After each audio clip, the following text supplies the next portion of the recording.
शाह साहब, आप उन चंद लोगों में से हैं जिनकी मैं इज्जत करता हूँ, मतलब इसलिए क्योंकि वज़ादारी जो है ना हमारी सोसाइटी में वो तकरीबन ख़त्म हो रही है। तो मैं जिस घर से हूँ ना जी, उसमें हमारे घर में गाली का तस्वुर नहीं था ही नहीं। मतलब मेरे नान के और मेरे दाद के जो थे दोनों, मेरी वालदा भी प्रोफेसर थी, मेरे वालिद साहब भी प्रोफेसर थे, लेकिन जो उनके ख़ानदान भी थे ना, मैंने कभी किसी औरत या मर्द के मुँह से गाली नहीं सुनी। अच्छा, गाली क्या होती है मैं बताना चाहूँगा लोगों को। गाली होती है जब आप किसी को नफरत से कुछ ऐसा कहते हैं जो वो नहीं होता और आपको पता होता है कि वो नहीं है, लेकिन आप उसको वो कहते हैं। जैसे आप किसी जानवर का नाम लेते हैं, वो जानवर तो नहीं, इंसान है। इसी तरह अगर आप अशरफुल मखलूकात है जी, अगर आप किसी के बेहुदा कोई गुफ्तगू करें, उसके जिस्म के बारे में कोई जिनसी बात करें, कोई वाहियात गुफ्तगू करें, फिर आप उसकी माँ बहन या उसके ख़ानदान के बारे में कोई बात करें, ये गाली है। क्योंकि ये फजूल गुफ्तगू है ना, इसका सिफ्त से कोई ताल्लुक नहीं है, इसका कोई शख्सियत के साथ ताल्लुक है। इसी तरह किसी की ज़ात बरादरी पे बात करना, किसी के शक्ल पे बात करना, हुलिये पे बात करना, या किसी के पेशे पे बात करना, जी उसे पता है नफरत से इसको गाली कहते हैं। हमारे घर में कभी ये नहीं दी गई आज तक। तो मैं बड़ा हैरान होता हूँ कि हमारी सोसाइटी जो है ना, इसी से चल जाता पता कि वो किस तरफ जा चुकी है।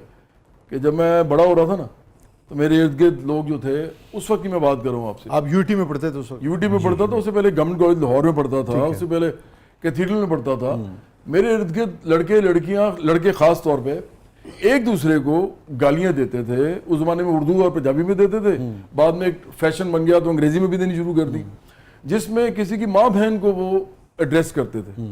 और मैं हैरान होता था कि यार वो तो घर बैठी हैं, उनका इससे क्या ताल्लुक है। औरत की और इंसानियत की कितनी तौहीन है जब आप किसी शख्स की माँ बहन को गाली देते हैं। जी तो मैंने अपने सामने मुआशराना बड़ा बदलते देखा है, खराब होते देखा है। सच्ची बात ये मुझे तो कह लेने थे कि जब आप किसी की माँ बहन को गाली देते हैं तो आप अपनी माँ बहन की भी तौहीन कर रहे होते हैं। एग्जैक्टली, क्योंकि आप औरत की तौहीन कर रहे हैं। लोग जो है वो इस हद तक गलाजत से भर गए हैं। मैं सख्त अल्फाज बोल रहा हूँ, लेकिन अगर आप सोशल मीडिया पे जाएं और आप देखें कि उधर हो क्या रहा है, तो आपको पता चलेगा कि वहाँ पे अब दलील की या कोई ख्याल की या किसी आइडिया की ना, या नजरियात की कोई गुंजाइश नहीं है। अब है कि आप किसको कितना ज़्यादा जलील कर सकते हैं, किसको ज़्यादा गाली निकाल सकते हैं अपनी अपनी पसंदीदा शख्सियात के लिए। तो शख्सियात की लड़ाई हो चुकी है सियासत, आइडियाज़ की अब लड़ाई नहीं है, और ये बहुत खौफनाक बात है पाकिस्तान के अंदर। आप क्या समझते हैं कि कैसे दलील को, किसी से कितना ही इख्तलाफ क्यों ना हो, इख्तलाफ होता है, पहले भी होता था, कितना ही इख्तलाफ क्यों ना हो, जिस वजह से इख्तलाफ है, जिस नज़रिए की वजह से इख्तलाफ है, जिस बात की वजह से इख्तलाफ है, उसके ऊपर फोकस रख के क्यों बात नहीं की जा सकती? इसलिए क्योंकि जो सोशल मीडिया है ना, स्पेशली आपने देखा होगा मीडिया में तो अभी भी गाली निकालना पॉसिबल ही नहीं है। अगर आप निकाल भी देंगे तो वो एडिट हो जाएगी।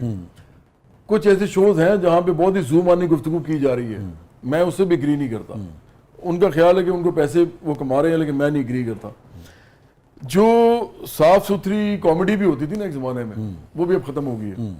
अब मुझे याद है एक ज़माने में कमाल अहमद रिजवी होते थे, इसी तरह वो एक होते थे अतर शाह जेदी, इस तरह के और बहुत से लोग थे।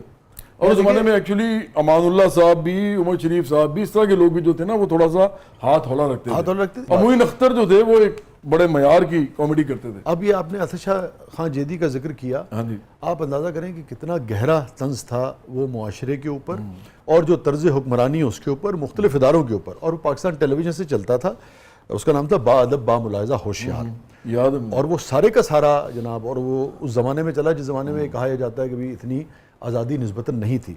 और आप देखें कि इसे चले हुए कितना ज़माना हो गया, आज भी उसके क्लिप्स जो हैं वो सोशल मीडिया पे आज के दौर में लोग शेयर करते हैं, इतना रेलेवेंट है। हाँ जी, तो अपनी बात कहते थे लोग। मुशीर खास, तुम्हारी नालायकी के अलावा आज इस दरबार में और कोई मसला तो दरपेश नहीं है।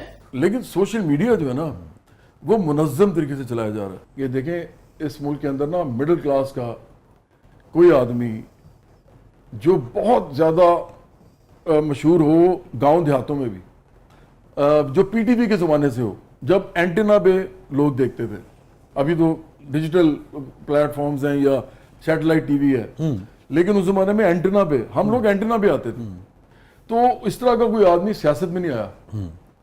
अब उस आदमी को आए थे, जब कबीर खान साहब आए थे और भी कई लोग आए थे, और कबीर खान साहब ने हाँ मतलब उस तरह से मेजर बरार पार्टी भी आया था, वो तो ताउल ख़लीली भी आए थे और भी बहुत से लोग आए थे, लेकिन इस तरह से पार्टी बहरहाल मेरा नहीं ख्याल कि किसी दूसरे फनकार ने शायद बनाई। इन्होंने सीरियस सियासत की नहीं ना।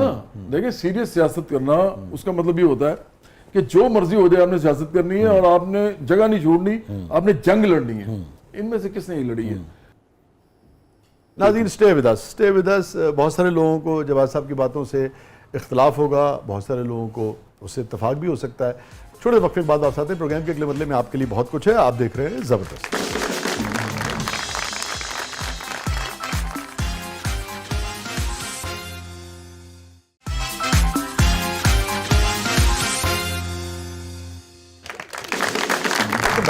नाज़रीन ज़बरदस्त में एक बार फिर खुशामदीद। और जवाद साहब हमारा सेगमेंट है, इसका नाम है ज़बरदस्त पब्लिक सब जानती है, तो पब्लिक भी आपसे कुछ ऐसी सवालात करना चाहती है। Are you ready? जी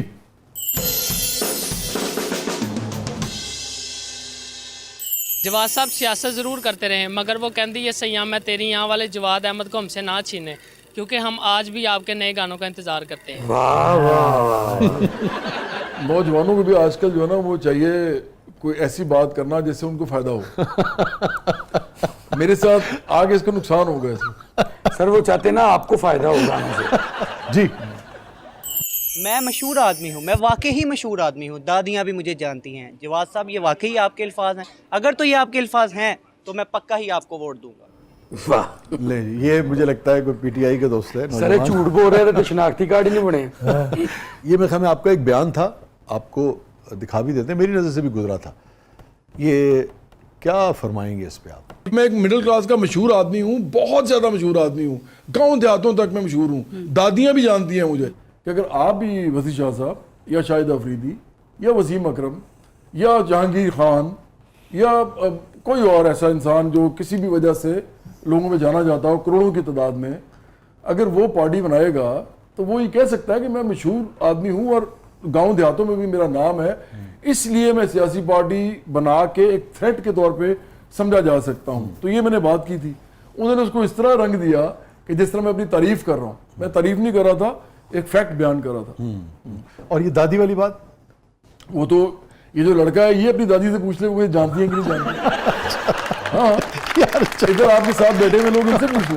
नहीं सर मेरी दादी तो फौत हो गई थी। चले वो तो अगर आप उनसे उससे पूछ लेते तो वो बता देती। आपको मजे की बात तो आपने बताऊं कही थी ये बात ना? हाँ जी, आपको पता है कि जब वो ये जो जनरेशन थी दादी और नानी वाली, मेरे जो गाने थे ना और मेरी पर्सनैलिटी मेहंदी की ये रात गाना जो है सर बहुत चला है, अभी तक चलता है। उनकी बच्चियों की शादियां हो गई, तो ये कोई ऐसी बात नहीं, मगर आपने ये इसी तरह से कहा। अरे नहीं नहीं, मैं आपको ये बता रहा हूँ कि आपको आपने भी ये चेक किया होगा, नोट किया होगा अपने जमाने में जब आपने वो किया था आहन आहन आहन, जो दादियाँ नानियाँ होती हैं ना वो हर बंदे को नहीं पसंद करती, हर लड़की को भी पसंद नहीं करती। वो देखती है कि ये आदमी को फैमिली वाला इसका इमेज है या नहीं है। बहुत अच्छे। तो मेरा जो इमेज था ना वो बिल्कुल ऐसा था जैसे फैमिली का बंदा होता है, क्योंकि ना मेरी गाने वाहियात होते थे, ना मैं कोई बदतमीजी करता था गानों के अंदर, बेहूदगी नहीं करता था, गलत लफ्ज़ नहीं लिखता था, तो वो मुझे पसंद करती थी। एक्चुअली मुझे जो बड़ी औरतें थी बड़ी उम्र की वो बहुत ज़्यादा प्यार करती थी। तो ये मैं फैक्ट बयान कर रहा था। बड़ी बात।